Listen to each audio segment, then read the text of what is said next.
I want to talk about this principle that I've mentioned before, where I said that the world does not want to give me anything that I want.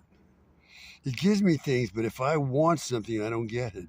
And I got to say, I haven't got a single thing I ever wanted in adult life, not one.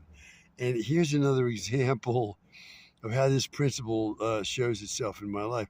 I was saying at one time that it looks like everybody has this problem to a certain extent, but not to the extent that I do. So here's another thing that I've noticed, okay? Now,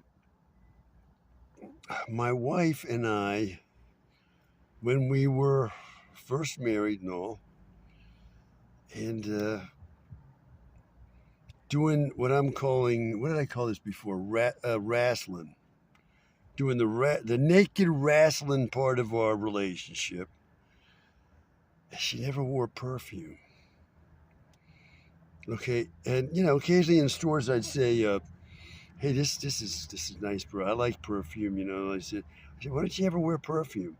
She says, "No, no, I'm not gonna wear perfume. I don't want no. It's a habit. No, I'm not gonna wear perfume." So, okay, no perfume. I like perfume. It wasn't a big deal, right? This was no big deal. This is a small little thing. Now we're married over 30 years, and my wife is aged, and the the naked wrestling part of a relationship has come to an end. Okay, so not because of me, because I'm not. Well, some people say, "Well, you're not doing this. You're not." Whatever it is, I tried to do my best. It came to an end. So now my wife is doing what? She's now looking at perfumes. Every time we go into like a department store, she goes over to the perfumes and puts them on and says, "I'll buy you some." She says, "No, I don't buy it. It's too expensive." But she's putting it on all the time now in stores. Now, in addition, let me say that across the years, I lost my sense of smell for whatever reason, so that most of the time I can't smell anything. Nothing. I mean, the strongest smells in front of my nose, I smell nothing. That's good and bad odors. So perfume, I can't tell now. So now, in addition to the physical wrestling part of the relationship being over, I can't even smell perfume. If you hold it right up to my nose, I smell nothing.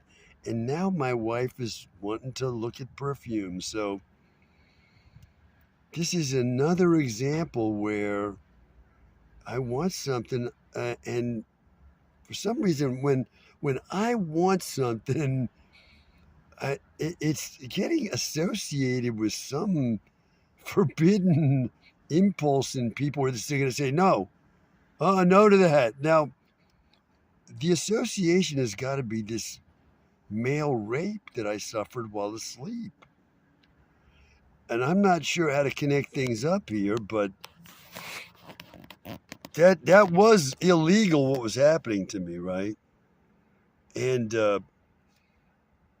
well, it's caused what I say is an instinctive response to me by others. It's worldwide. It's not going to change. It's a human response to whatever it is people are seeing uh, in my unconscious communications that tells them that whatever it is that happened or whatever it is I was doing, this is what they think.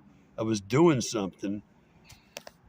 It's not good, and it makes me untrustworthy. It makes me suspected.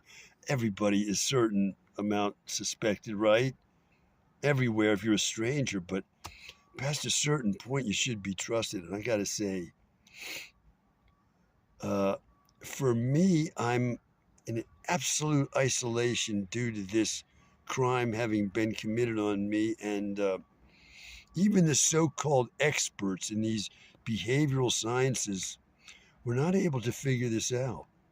Nor did they come anywhere near figuring out what were they doing. Instead, they were punishing me all the time for this having happened to me. So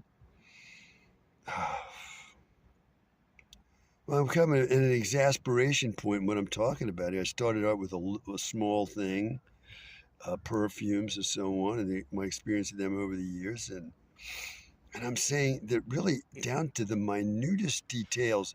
If I want something, this creates a problems for others. It does, and I'm not sure about what they're seeing when they see me wanting something. I'm not sure what they're seeing. I'm not sure what they're seeing, but whatever they're seeing is they don't like it, and they're saying no, and it's universal. Well, that's as good as I can do on this subject. I'm going to keep coming at it till I get it figured out.